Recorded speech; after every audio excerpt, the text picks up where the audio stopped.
মদনপুরে তৃণমূল কংগ্রেসের জনসংযোগ ও বনভোজন বুথভিত্তিক কাজকর্ম জোরদারের বার্তা নেতৃত্বের। মুর্শিদাবাদ জেলার দৌলতাবাদ থানার অন্তর্গত মদনপুর অঞ্চলে বৃহস্পতিবার অনুষ্ঠিত হলো তৃণমূল কংগ্রেসের জনসংযোগ কর্মসূচি ও বনভোজন। এই কর্মসূচিকে কেন্দ্র করে এলাকায় রাজনৈতিক তৎপরতা চোখে পড়ার মতো ছিল। এদিনের জনসংযোগ কর্মসূচিতে উপস্থিত ছিলেন হরিহরপাড়া ব্লক তৃণমূল কংগ্রেসের যুব সভাপতি জিল্লার রহমান, বহরমপুর পূর্ব ব্লক তৃণমূল কংগ্রেসের সহ সভাপতি ও বহরমপুর পঞ্চায়েত সমিতি কর্মাধ্যক্ষ রাকেশ শেখ, মদনপুর অঞ্চলের তৃণমূল কংগ্রেস সভাপতি বাপ্পা শেখ সহ মদনপুর অঞ্চল এর একাধিক স্থানীয় নেতৃত্ব এবং কর্মীবৃন্দ।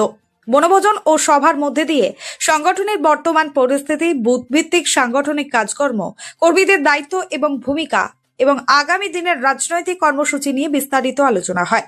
নেতৃত্বরা কর্মীদের সঙ্গে মত বিনিময় করেন এবং সংগঠনকে আরও মজবুত করতে বিভিন্ন দিক নির্দেশনা দেন। সভা শেষে তৃণমূল নেতৃত্ব বুথে বুথে পরিদর্শনে যান। তারা কর্মীদের সঙ্গে সরাসরি কথা বলেন এবং সাধারণ মানুষের বাড়ি বাড়ি গিয়ে মাননীয় মুখ্যমন্ত্রী মমতা বন্দ্যোপাধ্যায়ের চালু করা বিভিন্ন জনকল্যাণমূলক প্রকল্প যেমন লক্ষ্মীর ভান্ডার, স্বাস্থ্যসাথী, কন্যাশ্রী সহ অন্যান্য সামাজিক প্রকল্পের সুবিধা ঠিকভাবে মানুষ পাচ্ছেন কিনা তা খতিয়ে দেখেন। যে সমস্ত মহিলা ও পুরুষ এখনো রাজ্য সরকারের প্রকল্পের সুবিধা থেকে বঞ্চিত রয়েছেন তাদের কিভাবে দ্রুত সেই প্রকল্পের আওতায় আনা যায় সে বিষয়ে আশ্বাস দেন নেতৃত্বরা। পাশাপাশি জনসংযোগ আরও কিভাবে বাড়ানো যায় সে বিষয়েও কর্মীদের উৎসাহ ও প্রয়োজনীয় দিক নির্দেশনা দেওয়া হয়। এই প্রসঙ্গে বহরমপুর পূর্ব ব্লকের বনভূমি কর্মদক্ষের সহ সভাপতি রাকেশ শেখ বলেন, মাননীয় মুখ্যমন্ত্রী মমতা বন্দ্যোপাধ্যায় যে সমস্ত উন্নয়নমূলক প্রকল্প চালু করেছেন তার সুফল এখনো অনেক মানুষ পুরোপুরি পাচ্ছেন না। যারা বঞ্চিত রয়েছেন তাদের সমস্যা দ্রুত সমাধানের জন্য প্রয়োজনীয় ব্যবস্থা নেওয়া হবে। অন্যদিকে হরিহরপাড়া ব্লক তৃণমূল কংগ্রেসের যুব সভাপতি জিল্লার রহমান বলেন, যুব সমাজকে আরো সক্রিয়ভাবে সংগঠনের কাজে যুক্ত করে বুথ স্তরে দলকে শক্তিশালী করাই তাদের মূল লক্ষ্য। সাধারণ মানুষের পাশ থেকে কাজ করাই তৃণমূল কংগ্রেসের রাজনীতির মূল উদ্দেশ্য বলে জানান তিনি। সাধারণ মানুষের পাশে থেকে কাজ করাই তৃণমূল কংগ্রেসের রাজনীতির মূল উদ্দেশ্য বলেই জানান তিনি।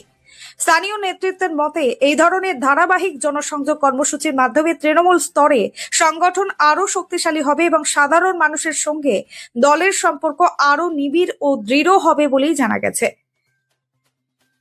আমাদের হরিহরপাড়া বিধানসভার মধ্যে 12টি অঞ্চল, তার মধ্যে মদনপুর অঞ্চলে জনসংযোগ বাড়ানোর জন্য যে পদক্ষেপ আমাদের মাননীয় বিধায়ক সাহেবের নেতৃত্বে হচ্ছে, সেখানে উপস্থিত আমাদের বহরমপুর পূর্ব ব্লকের সহসভাপতি রাকেশ শেখ মহাশয় আছেন এবং আমাদের হরিহরপাড়া সভাপতি আমাদের জসিমউদ্দিন শেখ এবং এই অঞ্চলের সভাপতি বাপ্পা, এছাড়াও উইংসের আমাদের সভাপতি রাজু এবং যুবর আমাদের আনারুল আছেন, সহসভাপতি পঞ্চায়েত সমিতির সুধীর বাবু আছেন। এছাড়াও বিভিন্ন নেতৃত্বকে নিয়ে আজকে 6টি বুথ মদনপুর অঞ্চলে, মদনপুর সেক্টরে এই 6টি অঞ্চলে জনসংযোগ বাড়ানোর জন্য আমরা প্রত্যেক জায়গায় জায়গায় ঘোরা হচ্ছে, কর্মীদের নিয়ে, নেতৃত্বদের নিয়ে। আমাদের মাননীয় নেত্রী মমতা বন্দ্যোপাধ্যায় বিগত দিনে এখনো চলছে রানিং উন্নয়নের পাঁচালী। এই প্রোগ্রামগুলো আমরা করেছি প্রত্যেকটা অঞ্চলে। মাননীয় নেত্রী মমতা বন্দ্যোপাধ্যায় বিভিন্ন জায়গায় যে উন্নয়ন করেছে সেগুলো মানুষের কাছে তুলে ধরেছে এবং সামনে যে 26শে ইলেকশন, সেই ইলেকশনকে সামনে রেখে ইলেকশন কমিশনারকে ব্যবহার করছে যে কেন্দ্র সরকার এবং যে নোংরামির খেলা খেলছে, তারই প্রতিবাদে মানুষকে সচেতন করার, যে হয়রানির শিকার হচ্ছে প্রত্যেকদিন আপনারা দেখবেন বিডিও অফিসে এবং এখন অঞ্চলে অঞ্চলে এই করেছে এই সাহের হেরিং এর নামে বিভিন্ন জনকে ডিভোটার করার যে উদ্দেশ্য, তাদেরকে ভোট থেকে বঞ্চিত করার যে উদ্দেশ্য, তারই প্রতিবাদে আমাদের নেত্রী লড়ছে। তার জন্য আমরা গ্রাউন্ড লেভেলে আমরা মানুষকে সচেতন করছি। এই নেত্রীকে আগামী দিন না রাখলে আমরা কিন্তু সমস্ত উন্নয়ন থেকে আমরা অব্যাহত পাবো।